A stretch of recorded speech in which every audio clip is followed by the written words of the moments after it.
dinañu leen jox allocation bu 390 000 francs yu ñuy verser en mensualité de 65 000 mooy par mois entre février ba juillet 2026 étudiants yi nekk master 2 yi nga xamante ne musuñu jot bourse nag ñooñu dañ leen di jox lu toll si 300 000 francs unique maanaam paiement unique boobu du doon tranche ñi doon jot ñoom dañuy jox par tranche 65 000 entre février ba juillet mais ñi nga xamante ne musuñoo jot ñooñu dañ leen di jox uniquement 300 000 francs les étudiants de master 2 en phase de mémoire yooyu nag dañ leen di jox subvention de 150 000 francs dañu leen di verser en janvier 2026 donc li moo nekk discussion yi nga xamante ne nii lii la ñu tënk ñoom démb si seen négociation yi ñoom loolu la ñu décidé waaw lii la ñu décidé à la fin dañoo mentionné ni que la licence 1 licence 2 licence 3 ba licence 3 bokku ci ba M1 ba master 1 oui master 1 ñoom ñooy laal maanaam lu ñuy jox ni maanaam ci mois de ci février 2026 ba juillet 2026 tu vois ba février ba juillet 2026 tu vois la chose mais pourquoi payer les autres la totalité ñeneen ñi nga bëgg la jox tranche am na mën na am différence parce que ñoom dañoo préciser les autres musuñoo laal alors que yéen daan ngeen laal gars yi dañ doon laal parce que ñu nekk master 1 c'est des étudiants nga xamante ne jóge nañ licence 3 ñëw c'est des étudiants nouvellement orientés en master 1 yaa comprendre donc bu mënoo joxee minorité master 2 la ñu wax kay master 2 ñuy laal intégral mooy master 2 ñu musul percevoir seen bourse voilà ñooñu la ñuy jox intégral 300 000 sax lañ leen di jox voilà 300 000 lañ leen jox contrairement ak borom 65 000 léegi xam nga loolu contradiction am na parce que tey jii ni tey on se dit étudiants yi amul diw maanaam moo gën a doon étudiant que kee nous sommes tous des étudiants de l'université Cheikh Anta Diop nous sommes tous des étudiants de l'UGB nous sommes tous des étudiants du Sénégal tey bu ñuy war a laal seen rappel en totalité ñee dañ ko war a am en totalité maanaam ñu def ko ñu teg ko ci yoon parce que tey jii nii je dis tey jii nii mënoo ne tey jii nii les uns vont prendre le tout ñeneen ñi dinañ laal le tout forcément frustration dina am au sein des étudiants parce que day mel ni comme si genre discrimination ñii la ñu choisir wala kii mais est-ce que tamit lu dëkk bi amul xaalis moo tax ñu defee ko genre bi amul xaalis mais jamais au plus nga dëgg ñu ne ministre tel fin de mois jotul salaire pourtant révolution la ñu wax ministre tel député tel wala DG tel fin de mois jotul salaire am pourtant ñoom ay millions la ñuy laal ñun 40 000 la ñuy laal contradiction amul xaalis ci Sénégal mais boobu noonu salaire ñu ngi koy am boobu contradiction amul non on se dit la vérité quoi bu amee ñeneen am na bu contradiction amul ñu ne bu contradiction amul nous sommes tous des citoyens yéen tey jii nii vous êtes en train de travailler vous êtes en train de faire un travail colossal ñëpp ñu ngi koy saluer mais tey jii bu contradiction amee osez dire que contradiction am na tey bu dee révolution war na commencer ñun nous sommes des gens yi nga xamante ni maanaam yoruñu quoi je peux dire nous sommes des cas sociaux ñun ñëpp à 95% des étudiants cas social lañ c'est des gens yi nga xamante cas social yoruñu seen parents yoruñu tey mënoo nekk licence même L1 sax licence 1 nga nekk foofu noonu ngay woo ses parents chaque fois yónni ma 2000 allez-y dans les entreprises dans les chantiers de maçonnerie ci gardiennage yi il faut demander aux gens jël leen étudiants yi nga xamante ni ñu ngi ils sont régulièrement inscrits bu ñu leen génnee ci personnel yi jeex na tàkk pourquoi ils le font pour survivre voilà pour survivre pouvoir continuer les études il faut que ces état bi xam ne que nous sommes des héritiers nous sommes des futurs héritiers de ce régime un futur héritier da nga koy cadrer nga jox ko conditions yi nga xamante ni tey jii nii mun na s'épanouir sans pour autant avoir des difficultés nous on demande pas plus à l'état après les élections da nga mës a gis étudiant bu taxaw di wax ci état amul mais boo duggee ci université yi tu vois de n'importe quoi étudiants yi sax fu ñu fanaan amuñu ko comment ça logement yi c'est un problème pour les étudiants mais foofu am na yeneen pavillon yu nekk di tabax n'est-ce pas pour les logements depuis 2000 combien jeexul suñu war a laal histoire boobu noonu sax dañuy fàtte sax suñu histoire boobu je le jure yëkkati tuuti micro bu ñu war a laal histoire pavillon yi dañuy fàtte sax suñu affaire bourse bi c'est un cas bi nga xamante les cas yi nga xamante ni les étudiants n'ont jamais revendiqué ça ñun lan moo ñu ñor climat paisible jàng fin de mois nga jox la sa 40 000 tu continues les cours te 40 000 ça ne suffit à rien. du la yóbbu fenn. boo fay sa location bi foofu noonu benn 25 000. loo yónni yaay loo yónni baay qu'est-ce que tu vas prendre pour te nourrir. la ngay jël pour jënd ces documentations. yow def nga université. tu sais très bien comment les conditions sont dures. oui c'est très dur moom. très dur. c'est vrai donc tey jii nii nous on demande que la bourse. li nga xamante ni ça nous revient de droit. ñoom bu ñu amee problème ci loolu et ils nous parlent de révolution qui sait pas que nous sommes dans un pays bi nga xamante ne on essaie de tout démolir pour reconstruire parce que tey jii état bu fa nekkoon y avait trop de laisser faire ba ñu dugg ci ay dettes on sait que nous sommes en train de détruire et de reconstruire donc cette reconstruction ça serait pas facile mais man je dis si vraiment nous voulons vraiment prôner la révolution bu dëgg dans son sens propre nañu ko commencer depuis à l'interne ci état bi ñoom ñi nga xamante ni ñoom ñooy téye ay millions ay milliards entre eux ils vont essayer de voir ku ne bu dee dëgg la ils sont pour le développement du Sénégal nañ dagg salaire yi ku ne man je suis prêt pour accompagner les jeunes wala je suis prêt vraiment pour développement Sénégal bi ci révolution bu ñuy prôné nii man sama salaire bi 30 millions laa fay dagg pour participer ci développement Sénégal bi mais nous les défavorisés lan la ñu am boo jëlee suñu 40 millions rek nga ñu la lañu bëgg léegi maanaam il faut vraiment sacrifier ces générations à venir parce que tey jii nii si tu n'as pas les moyens pour faire les cours si tu n'as pas les moyens pour acheter comment dire les documents da ngay bàyyi ok da ngay bàyyi mais su ma déggee bu baax daal mooy transmis si boppam yéen moom ngeen bëggut a accepter mënuñu li ñu mënu leen ko parce que rien n'est sûr que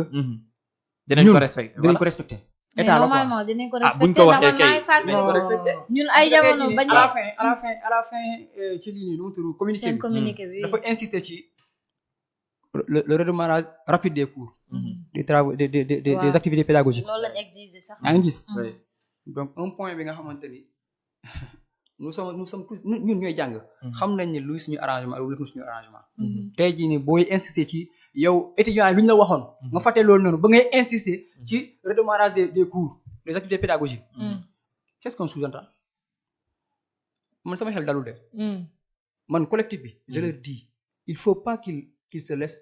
manipuler par ces gens-là parce que collectif bi de nee nañ moo dëgg fa yàlla négociation yi ñoo ngi avancé mu ngi avancé parce que ñu ngi wax que ni démb Omar Pène mu ngi fa woon ak ñeneen yooyu yëpp pour waxtaan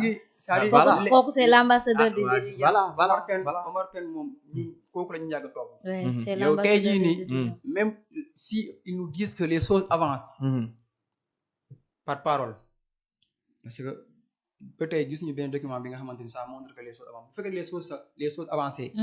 parce que gis nga proposition bi nii ça a été la proposition depuis le départ proposition de départ bi la ba léegi moo nekk nii ça veut dire que ñoom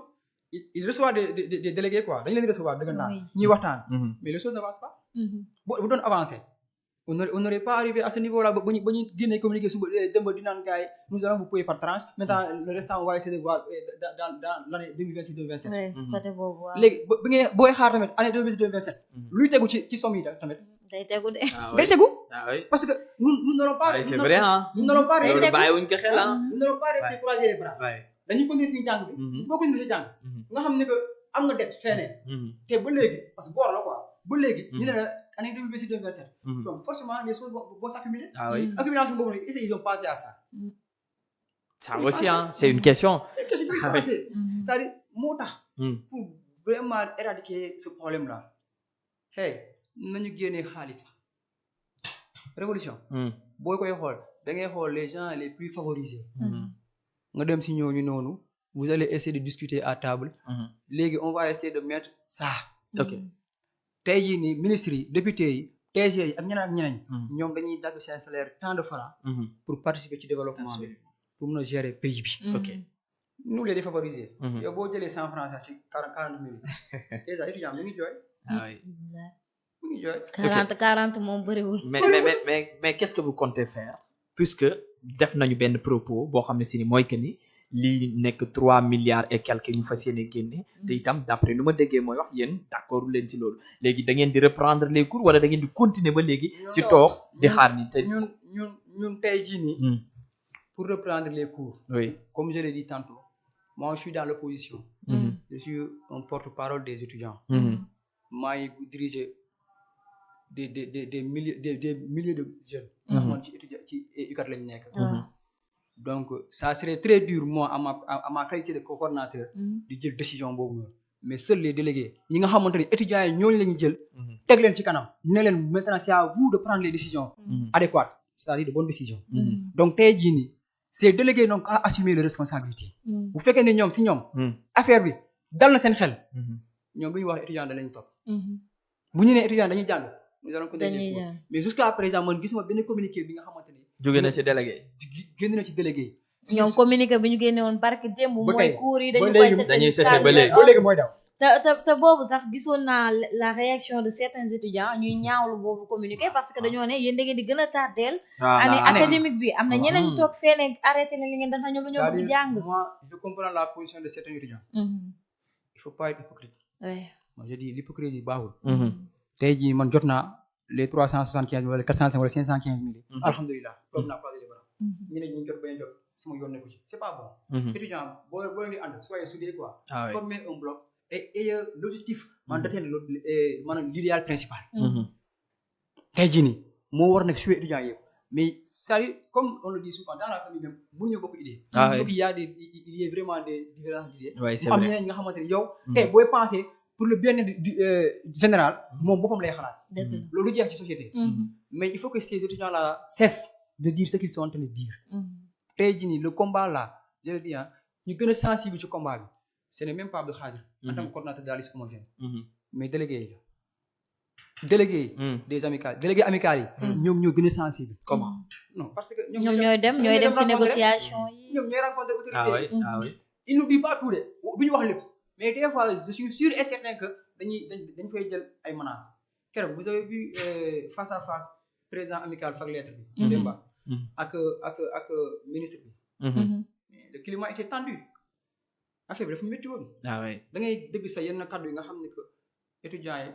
ils sont pas du tout contents ils sont pas du tout contents donc gars yi nañ dawal compréhension moi je dirais que nañ dawal yërmande tey jii nii ministre yi bëri